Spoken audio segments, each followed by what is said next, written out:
You are listening to Rootbound, a podcast about plants for when you're stuck inside.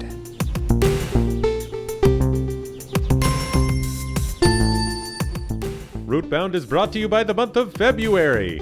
Is it too early to start your seeds indoors? Probably. Are you going to do it anyway? Absolutely. February, the impatient gardener's march.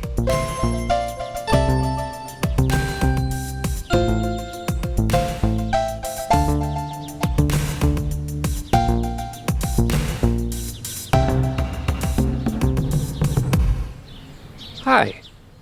Thanks for listening. This is Rootbound, and I'm your host, Steve.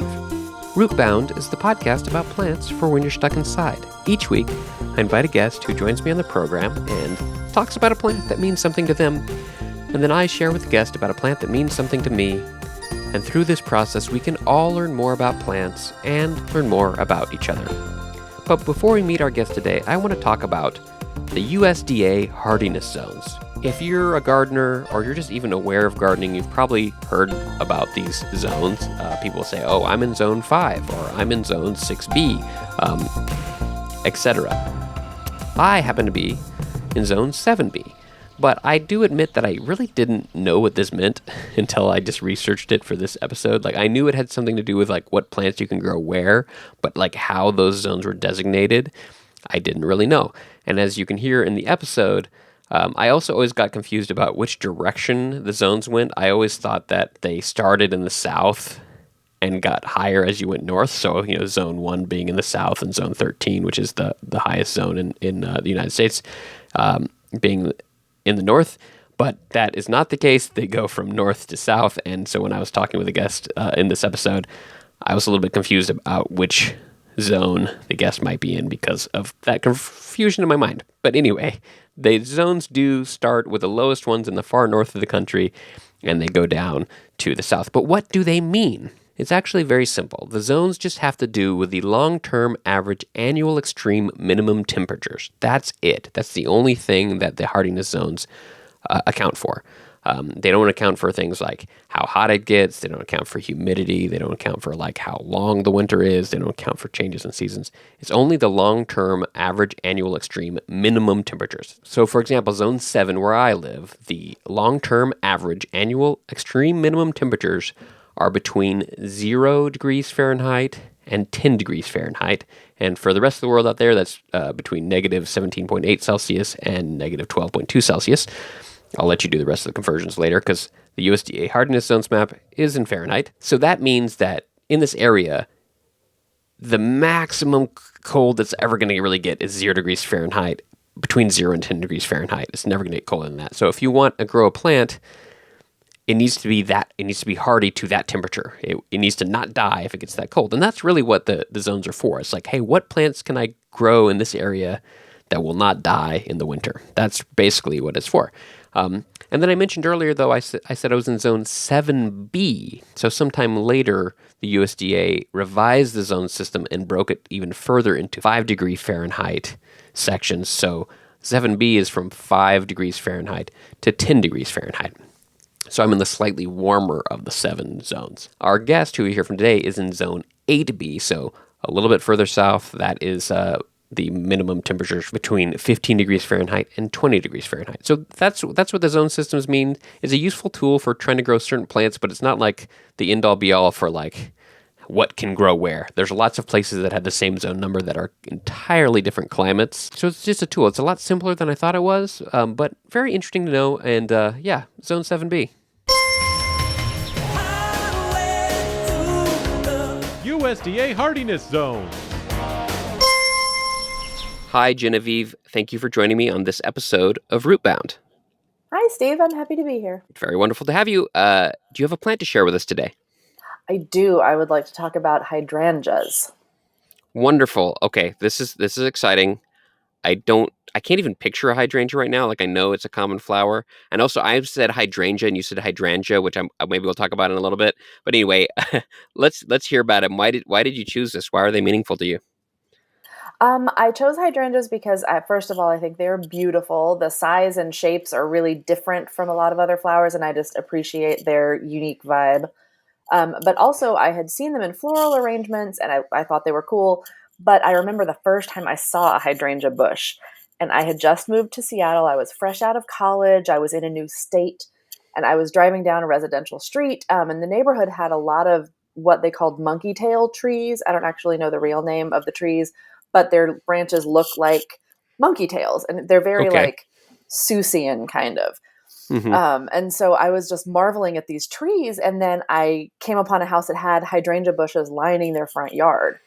And the blooms were enormous, and the colors were really vibrant, and the bushes almost looked alive the way they kind of spilled out of the flower beds. So I just pulled over and like stared at them, thinking that, between these monkey tail trees and these incredible hydrangeas, which I'd never seen in the wild, I just thought, wow, I've moved to the most truly magical place. And I lived there for 3 years, and every single time I saw a hydrangea bush, which they're all over up there, I just thought they were so beautiful. And it's just a reminder for me, my years in that area were some of the best of my life. And so even now, every time I see a hydrangea, it just reminds me of the really good times that I had there, and just being young and all the possibilities that life would hold in this really like magical place. Wonderful. Yeah, though that's a really nice story. I think plants tend to do that, like to like cement themselves in like formative times of our lives. At least I've heard that several times on this podcast. I just did Google them, and yeah, okay, I know what a hydrangea is.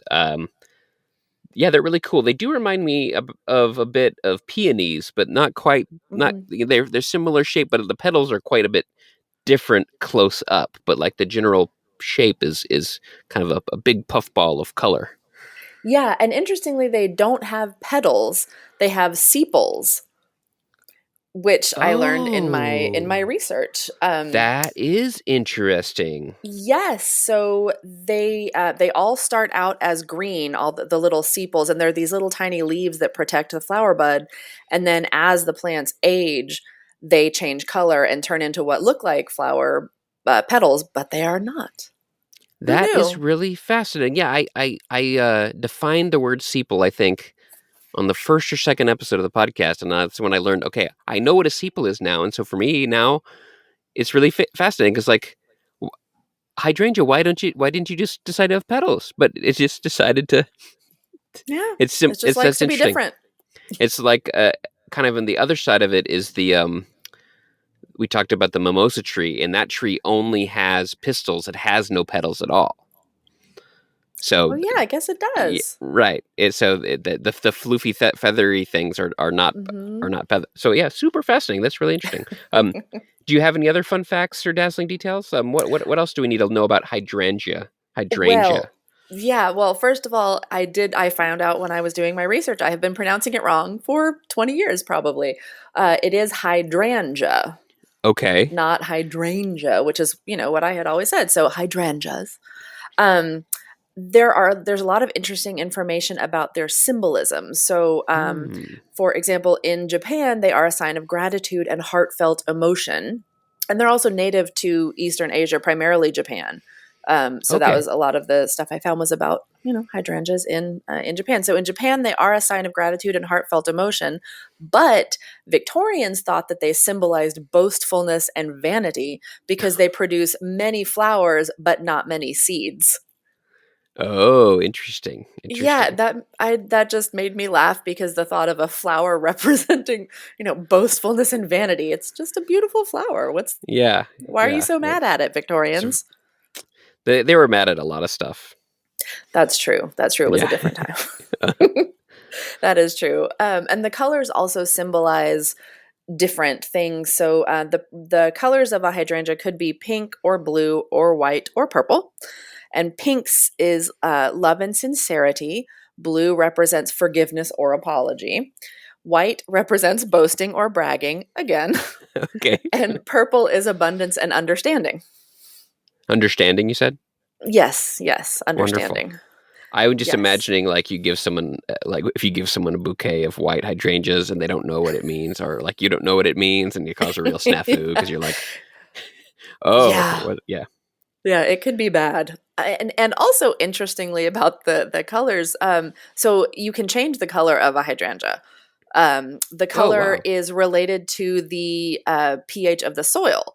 So you can Oh, change them from blue to pink or pink to blue, but the white ones will not be changed because something about the white hydrangea, specifically the pH of the soil, does not affect its color. So it will not be changed.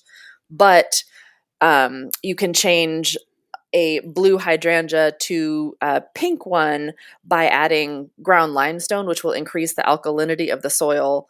Or you can change it from pink to blue by adding aluminum sulfate to the soil to increase the acidity.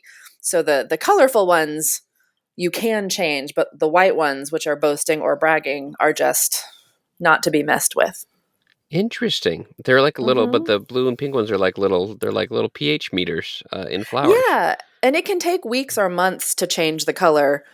Um, but yeah, Okay. I thought that was so interesting. I had no idea. I don't know of another flower where you can decide what color it's going to be. That's pretty interesting. I'm looking at a picture of them now close up because I mean you see a bush of them, which I first looked at. They look, and that's where I was like, oh, they look a little bit like peonies from a distance. But close up, it's super clear now what you said that the petals do not look like normal petals, and that's because they're not. That's so cool. Hmm. Yeah, How yeah, interesting. and the sepals can also, so they start out green and they turn into other colors, but I believe they can turn back to green under certain conditions too. Oh wow, It's very just wild. interesting. What a little like chameleon flower. Yes, who knew? Yeah. Um, yeah, what else do you have about hydrangeas? Hydrangeas, I'm sorry. I'm Well, mispronouncing them I still. that's it. I know it's a big change. It's a big change for all of us. We're just going to do our best. They are beautiful, but they are poisonous. So all parts Oh, of the plant contain, yeah, yeah, I know. All parts of the plant contain compounds that release cyanide when they're ingested. So you have to be especially careful around children or pets who might be more likely to just put a random flower in their mouth. Some grown-ups too, probably. Um, but you do have to be careful. But on the flip side, some cultures have used it for healing purposes. So some Buddhists use the leaves to make tea, which they use in cleansing rituals or to treat some illnesses and different medical conditions. And also, some American Indian peoples have used the root as a diuretic, and the bark for pain relief for aches and burns. So don't try that at home, but yes. interesting. That is something that comes up so often on the show is, so many things do have like traditional medicinal use, and I always have to like make sure we tell the audience, don't try it.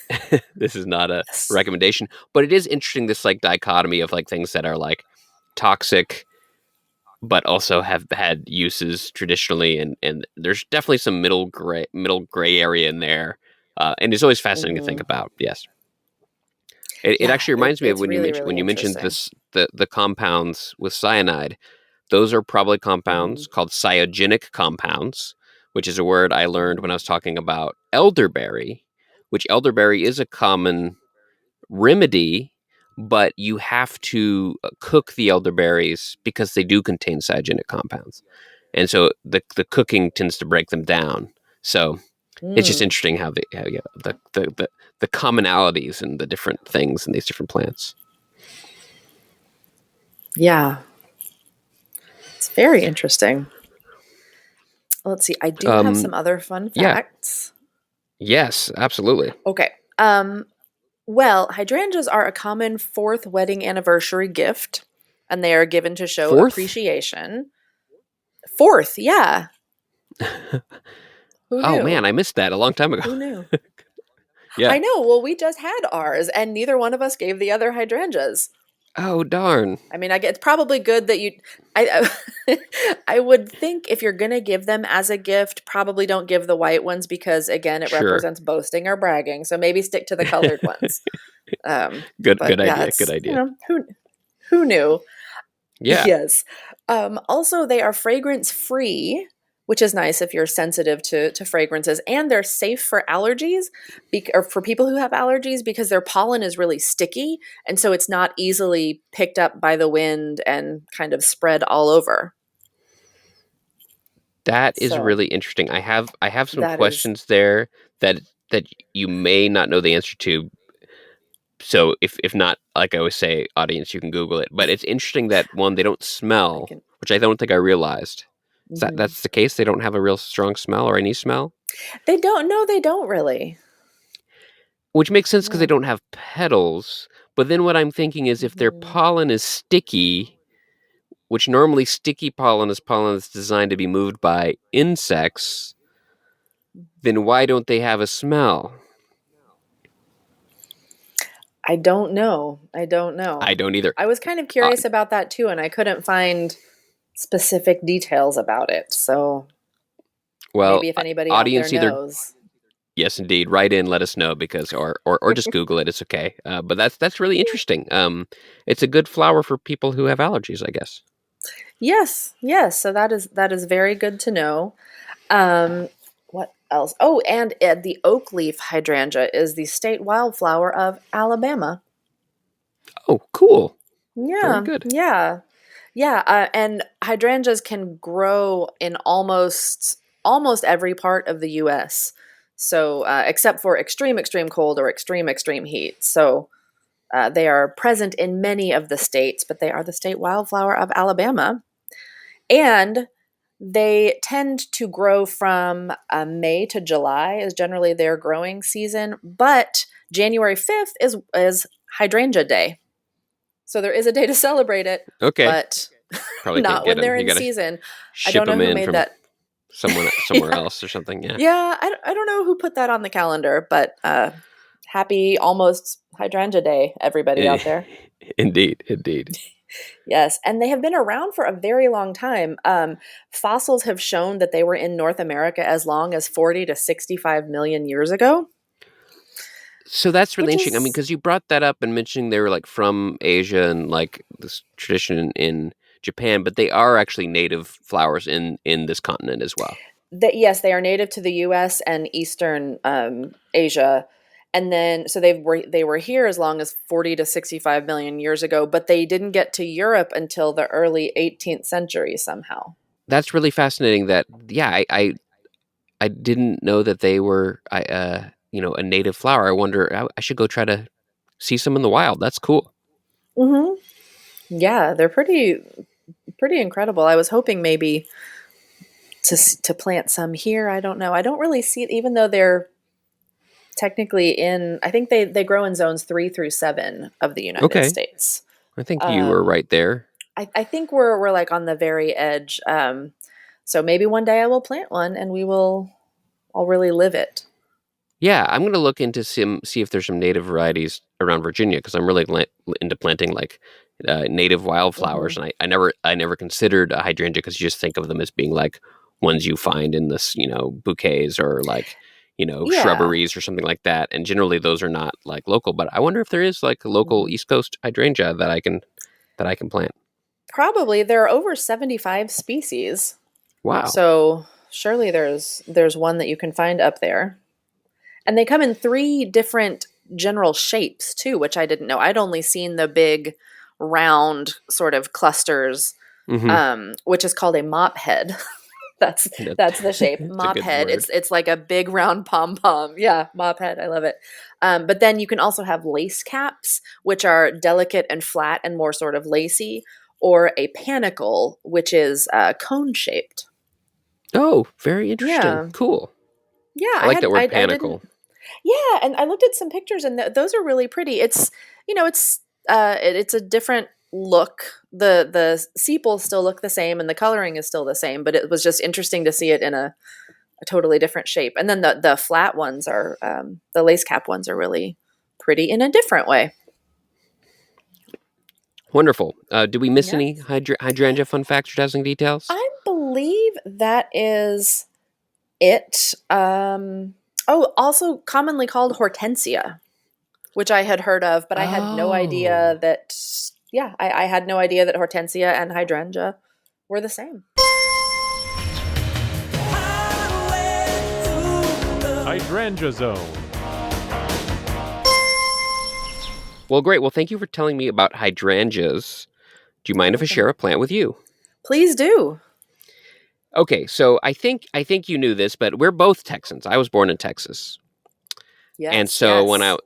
when I was deciding to pick a plant, I was like, well, I will pick the bluebonnet. Excellent choice. Yes, indeed, indeed. Which, if the audience doesn't know, is the state wildflower of Texas. And I found some interesting facts about that I didn't know. And I'll get into maybe some of that in a second. But let's just get into kind of some of the like basics of the flower. The genus of the bluebonnet is lupinus, so they're lupines. And in Mhm. general, the bluebonnet is just a series of a few specific species of lupines that are native to Texas and that are blue. But there are other kinds of lupines that have different colors and different shapes. But the bluebonnet is a kind of lupine, and there is a number of different species that could be considered bluebonnets. Hmm. Okay. Um, the most, well, not maybe the most common, but the first official flower of Texas was in 1901, and that was Lupinus subcarnosus. Um, and that was when the state officially, that's the first time they had any state flower, and it's been since then the bluebonnet. And Lupinus subcarnosus, that specific epithet at the end, subcarnosus, means somewhat fleshy, which I don't know why. Maybe they're a little bit like the Huh. flowers are somewhat fleshy, I guess. I don't know. But that was the state flower in 1901. However, I found several pretty great articles, but I think the best one was from a website called Forgotten Winds. It's written by a woman named Christina Stevens. And then there was also one on TexasHillCountry.com, a few other places where they talked about the history of how it got chosen as the state flower. And so it was chosen in 1901. Basically, it was like in the 1800s, there was some kind of World's Fair where all the countries decided we're going to have our national flower. That wasn't a thing until like worldwide until around then. But then I think all the states were like, we got to get in on this national flower thing, or then we're going to do the state flower. And there was this whole like back and forth about what should the state flower of Texas be. And there was one guy who wanted it to be cotton, and he called it the white flower of industry, Ooh. or the white rose of industry. Yes. And then there was another guy who was apparently, I forget his name. Audience, you can fill it in, but um, he was Roosevelt's, uh, the first Roosevelt's vice president. Oh man, I'm going to be wrong on that. Audience, correct me. He was a vice president. I don't know whose vice president he was, but he was Mhm. from Texas, and he wanted it to be the prickly pear as the state flower of Oh, Texas, which makes sense. But I guess people sure. didn't like that, and because of that, they gave him the nickname Cactus Jack, and it stuck with him the rest of his life. He was known as Cactus Jack. um, and then the finally, I forget who it was who decided to make it the bluebonnet, and that was supported by a really prominent women's group at the time, and they made it this flower, which was Lupinus subcarnosus. But then after that, there started to be this argument of like, wait a minute, why Lupinus subcarnosus? There's another bluebonnet that is Lupinus texensis. So everyone's like, well, why did you pick this one specific species of bluebonnet, and especially when there's another one that is called Lupinus texensis, the Texas bluebonnet or Hmm. Texas lupine. And so in 1971, the legislature amended the 1901 statute to include Lupinus texensis and quote any other variety of bluebonnet not heretofore recorded. And because of Hmm. that, Texas technically has 6 state official flowers, and Wow. there's 6 specific genuses of bluebonnet. We have Lupinus harvardi, Lupinus perensis, Lupinus platensis, Lupinus subcarnosus, Lupinus texensis, and Lupinus uh, uh, concinus. So there you go. Wow. I did not know that. Do they look significantly different? Would I be able to see six different kinds if I looked out at a field? They probably tend to grow in colonies together. At least that's my guess. Okay. But they do have slightly different looks. For example, the one that was the subcarnosus, I think, is a bit like taller and maybe a little bit more spindly, whereas the Texensis is bigger, Texas like. That's what they call the Texas. Hmm. And so like they probably have different like slightly different morphologies.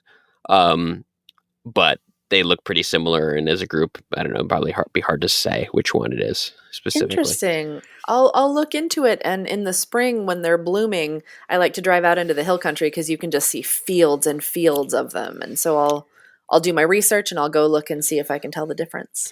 Yes, in fact, there was something I read, and I forget the person who it was, but there was actually a specific like mission of the state of Texas to plant bluebonnets along roadsides, and they spread Hmm. there now. And people still do that, but it's been in place for a long time. Yeah, yeah. And I don't know. So I don't know if you came across this, and I don't know if this is an urban legend or actual law, but I have always been told my whole life that it is illegal to pick bluebonnets. I'm glad you brought this up because I totally had this memory as a kid in Texas. And here's the thing. It is not illegal to pick bluebonnets in Texas. Now, Oh. I was like, okay, I heard this my whole life. And when you Google it, there's so many people asking it, and they're like, this is one of the most common myths. Texas, highway department, has a stock answer they send to everybody every year because everyone always asks this every year in the spring. And I was like, well, where did this myth come from? Because yeah, all the first articles I found were like, no, it's not illegal, but it is illegal to trespass, and it is illegal to damage property, and it is illegal to block a roadside, and there's a lot of reasons why you shouldn't pick them illegally, and also you probably shouldn't pick them just because you don't want to damage things. But picking one would be fine. But I was like, okay, but Yeah. there has to be some source of the myth. It can't just be like who heard this? Mhm. And so finally, and this is actually made a mistake. The Forgotten Winds article was about the myth of picking bluebonnets. The article about the story of how it became the state flower. There's one from Barbara Medford that was on a site that I'll link in the show notes, and then there was another website called netstate.com that had a really great story. But Christina Stevens on Forgotten Winds had a really great article that explained how this myth came to be, and it's because there used to be a law in Texas that made it Hmm. illegal to not just pick bluebonnets, but to pick any wildflower. And it was called the Wildflower Protection Act, and it was in place from 1933 to 1973. So it Hmm. makes sense, I think, for you and me, growing up not too long after 1973, people probably was still Hmm. common knowledge. And I couldn't find why the law went away. It was just like a reference saying that the law was erased from the books during a reform in the criminal code. So seemed like it Hmm. was probably erased with lots of other laws or Yeah. something. I'm not sure, but it was. And this article that I read, it was really humorous because when they were introducing the law, the guy who was introducing it, they were like giving him a hard time because you're like, are you going to arrest a child for picking a flower for his teacher? Yes. Or Ac- this, yeah. a- Actually, I used to teach first grade. Uh, And on our playground, we had a little patch of bluebonnets off to the side. And, the kids love to pick anything and bring it to you. And it didn't, they would, all day I was getting rocks and just anything they found on the playground that they wanted to give me, which is very kind. so sweet, yeah. And yeah, and one of them picked a bluebonnet one day, and they gave it to me. And I think I had my pockets full of other rocks and flowers and twigs and whatnot. And so I just I didn't want another flower. And I said, "Oh, thank you so much. That's really sweet. But we're not supposed to pick bluebonnets. It's against the law. It's illegal. So why don't we just leave them there and we can just see them every day when we come out to recess?" And another kid said, "Oh, it's illegal? Are you going to go to jail for it?"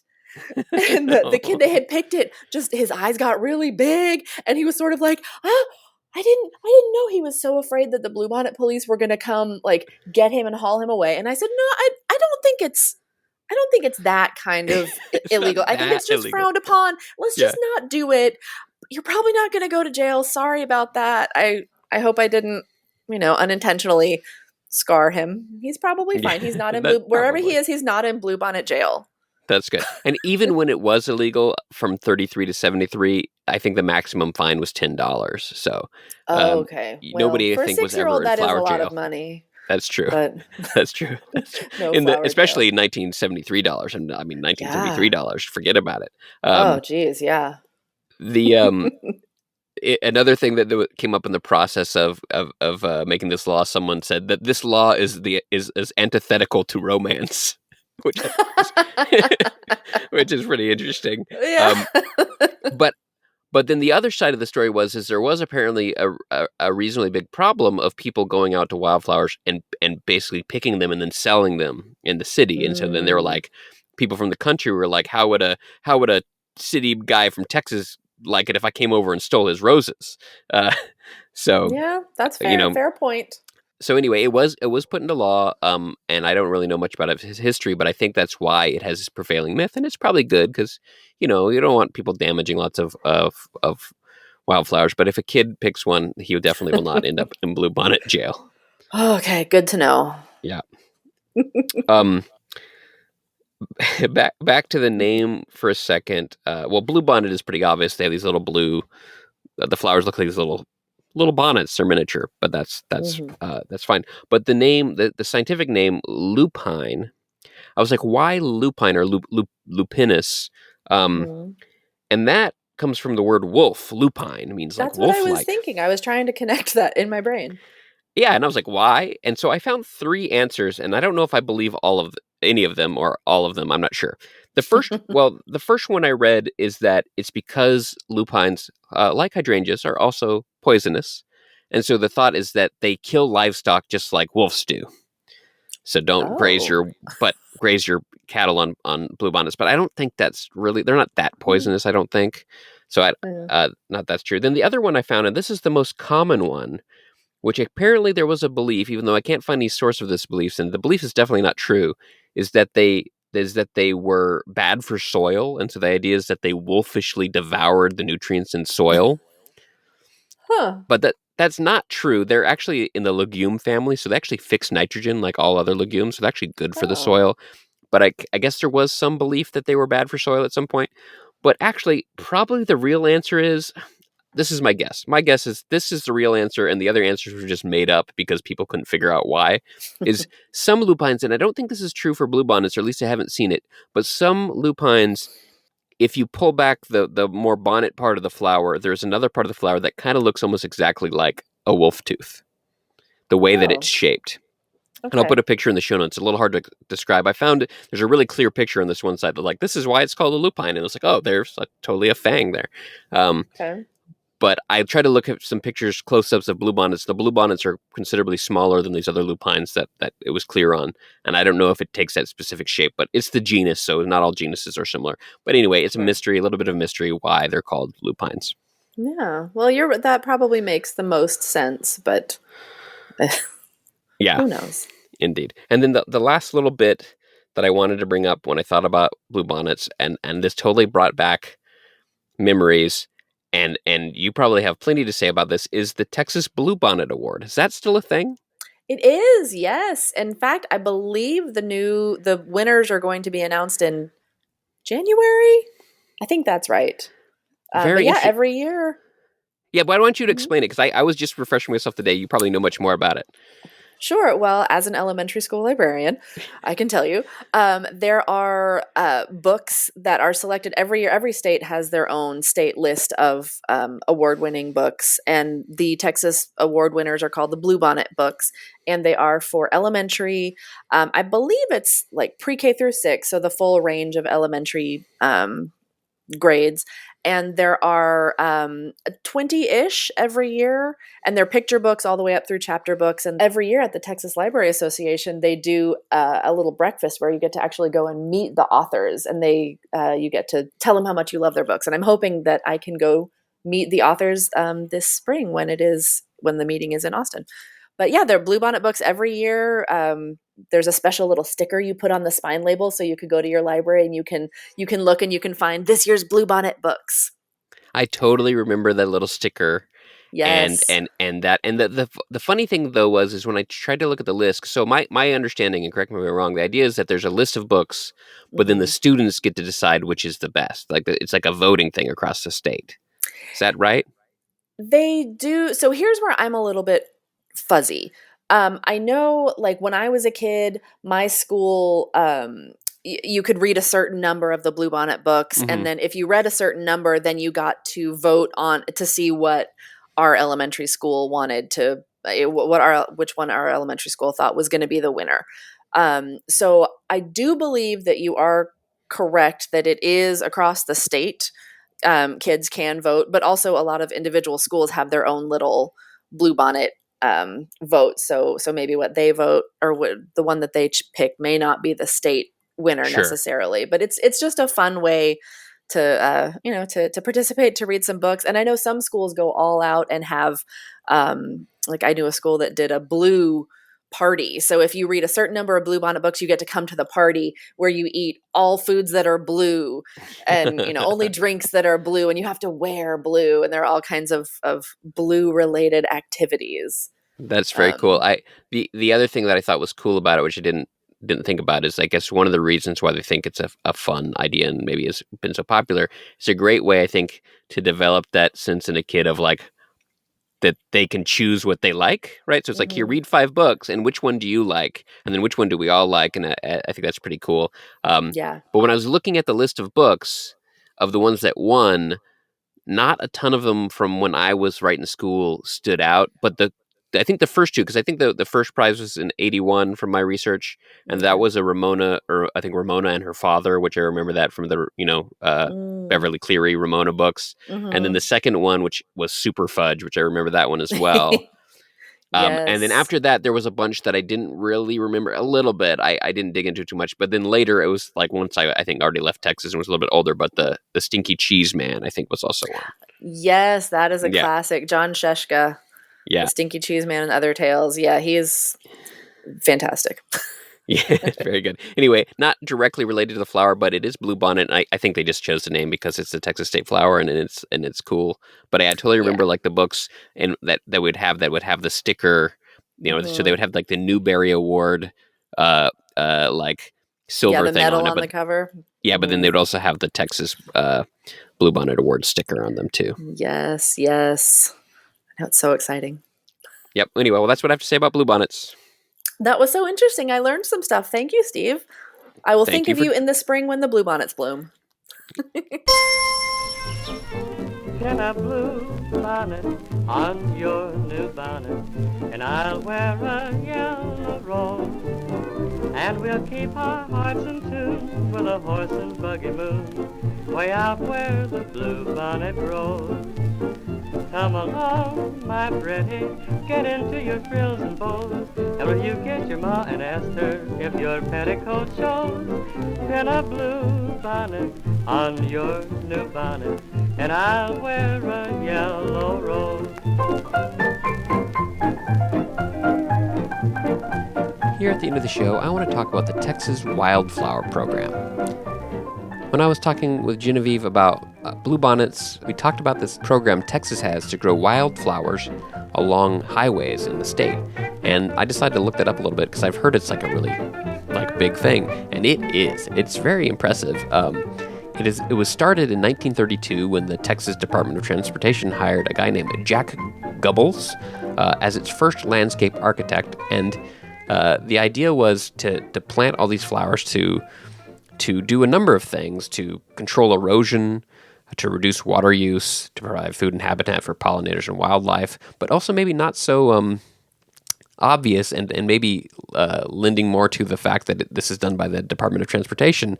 They also say that it increases driver alertness and safety. It reduces road maintenance costs when you have those shoulders with native plants, and it supports tourism. So it's altogether a really great program to just plant these native wildflowers all along these highways all around Texas.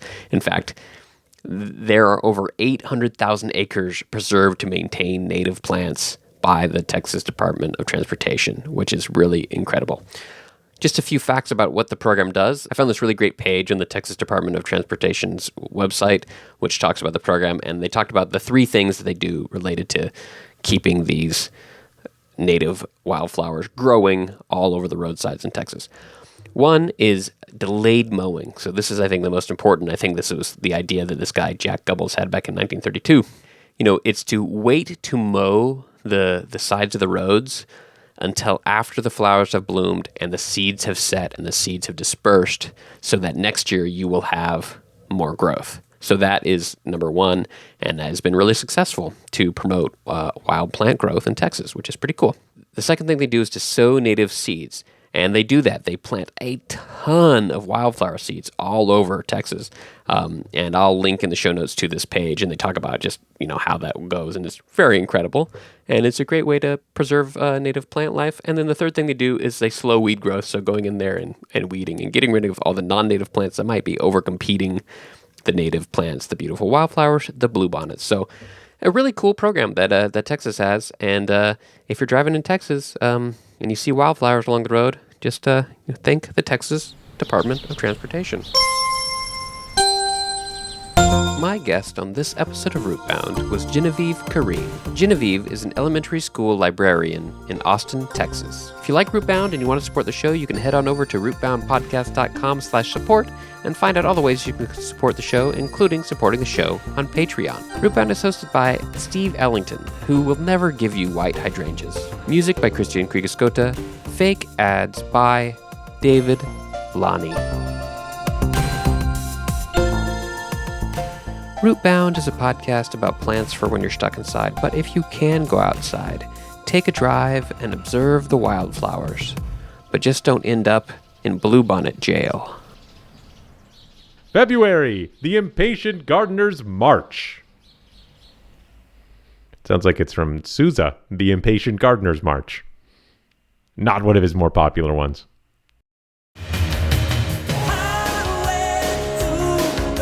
Bluebonnet Jail.